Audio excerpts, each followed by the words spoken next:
ini saja ya. Ke situ aja, jangan ke layar yang satunya lagi. Ya. Iya. Mantap.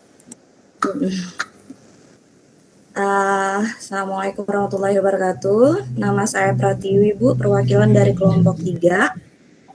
Nah, di sini kami mengambil materi intinya adalah trigonometri. Kami anggotanya ada 5 orang. Ada Bu Yesa, Bu Anggi, Bu Ani, kemudian Bu Rofiko. Nah, di sini dari peta konsepnya ini masuk dalam KB1, yaitu fungsi trigonometri.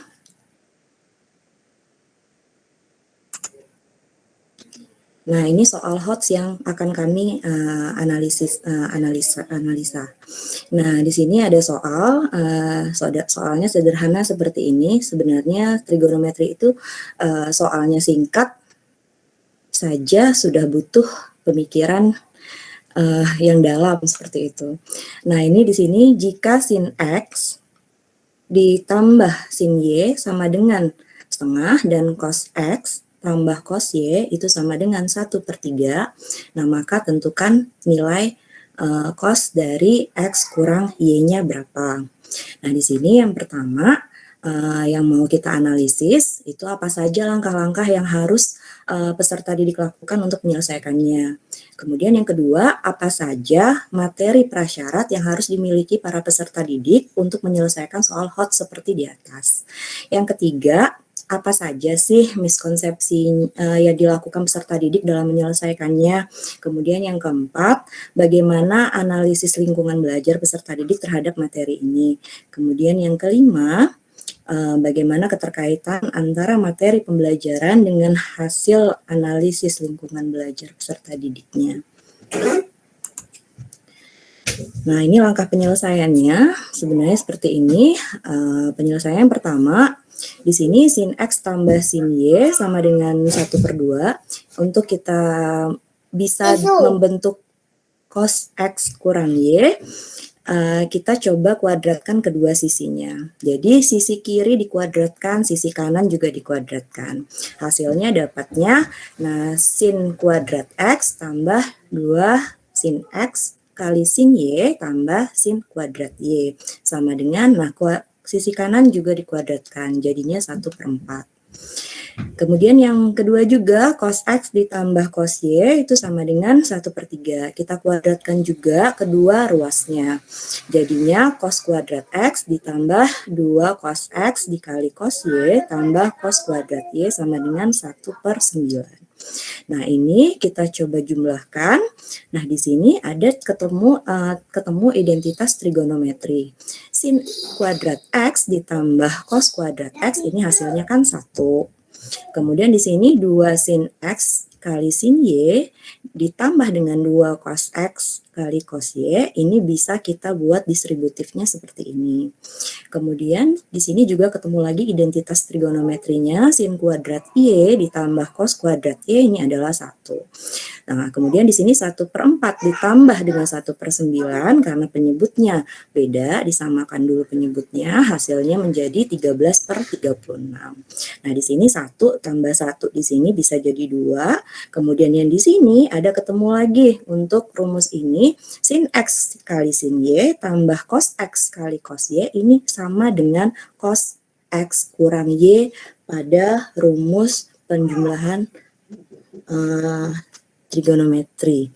Kemudian di sini ruas kanan tetap 13/36. Nah, di sini yang bisa kita kerjakan ini adalah duanya kita pindah ruas seperti ini, jadinya 13/36 kita kurang dengan 2. Kurang dengan 2 hasilnya adalah negatif 59/36. Nah, di sini ada duanya, yang kita carikan mengarahnya ke cos X kurang Y. Jadi negatif 59/72 dibagi dengan 2, hasilnya itu adalah negatif 59/36 kita bagi dengan 2, hasilnya adalah negatif 59/72. Jadi nilai cosnya cos X kurang Y itu adalah negatif 59/72. Seperti itu. Nah, di sini berarti materi prasyaratnya siswa ini yang pertama harus hafal identitas trigonometrinya. Kemudian yang kedua, rumus-rumus trigonometri untuk jumlah dua sudut dan selisih dua sudut juga harus hafal. Kemudian yang ketiga, rumus-rumus trigonometri sudut rangkap juga harus tahu. Kemudian rumus perkalian sinus dan kosinus.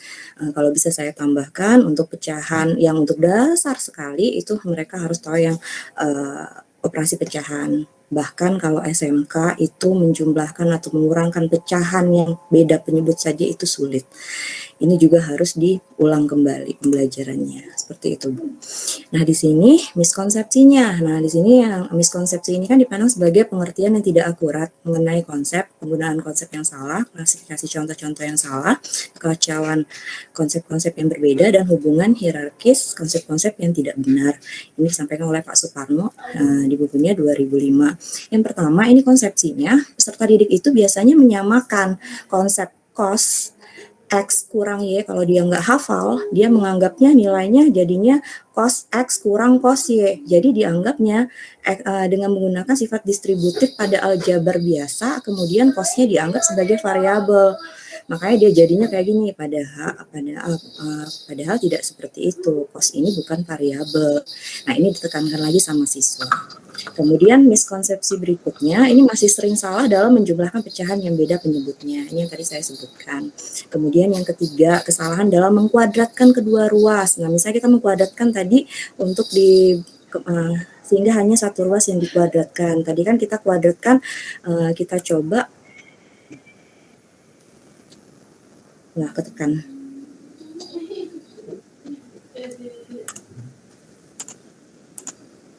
Nah, kalau tadi kan kita mengkuadratkan kedua sisi. Nah, banyak siswa cuma mengkuadratkan satu sisinya. Kalau mengkuadratkan cuma satu sisi kan jadi berubah cuma satu sisi.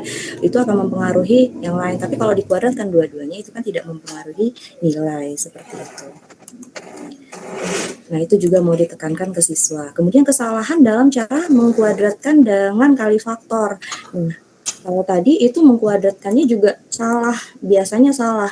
Seperti ini nanti sin X tambah sin Y dikuadratkan, nanti hasilnya biasanya siswa langsung sin kuadrat X tambah sin kuadrat Y. Nah, padahal pengkuadratan untuk bentuk seperti itu menggunakan perkalian faktor. Nah, itu juga harus ditekankan. Nah, ini analisis lingkungan untuk peserta didiknya. Analisis lingkungan belajar peserta didik yang berhubungan dengan kalkulus dan trigonometri. Kami ngambilnya di sini cuma trigonometri. Ini konsep trigonometri bisa digunakan penerapannya pada menghitung misalnya tiang bendera di sekolah, tinggi gedung sekolah, tinggi pohon di sekolah, dan lain-lain. Nah, narasinya bisa seperti ini untuk mancing siswa di awal pembelajaran. Sekolah ingin mengganti tiang bendera dengan tiang bendera yang baru. Tetapi Pak Tukang diminta mengukur tinggi tiang tanpa menurunkan tiang dari tempatnya. Dan Pak Tukang hanya dibekali meteran dan busur. Nah, bagaimana caranya? Nah, kalau kita pancing seperti itu, mungkin siswa kan menjadi mikir, oh ternyata trigonometri, setelah gurunya menjelaskan konsep trigonometri, ternyata bisa menggunakan itu. Sepertinya siswa akan antusias seperti itu. Nah, keterkaitan materi pembelajaran dengan hasil analisis lingkungan peserta didik. Nah, di sini yang pertama, setelah teori diberikan, bisa dilakukan praktik di luar ruangan. Ini menjadi bahan praktik, kan matematika juga jarang-jarang praktik ya Bu, jadi ini menjadi bahan untuk praktik di luar salah satunya. Kemudian yang kedua, peserta didik bisa membuat klinometri secara individu ataupun kelompok. Kemudian ini juga berguna untuk yang siswa-siswa yang kinestetik ya Bu, cara belajarnya. Kemudian yang ketiga, peserta didik bisa menerapkannya dengan mencari tinggi bangunan-bangunan lainnya. Seperti itu. Terima kasih Bu. Sekian dari kelompok 3. Sip, Bu Tiwi, terima kasih sekali sampai kesalahan yang mungkin dilakukan anak-anak pada sebagai materi persepsi ya. Iya. Bahkan di kuadrat saja terkadang ya kita masih menemukan A ditambah B dikuadratkan itu menjadi A kuadrat ditambah B kuadrat. Betul Ibu, terima kasih Bu Tiwi. Iya, sama-sama Ibu. Tadi salah satu cara untuk supaya anak-anak kami bisa kita mengurangi sedikit lah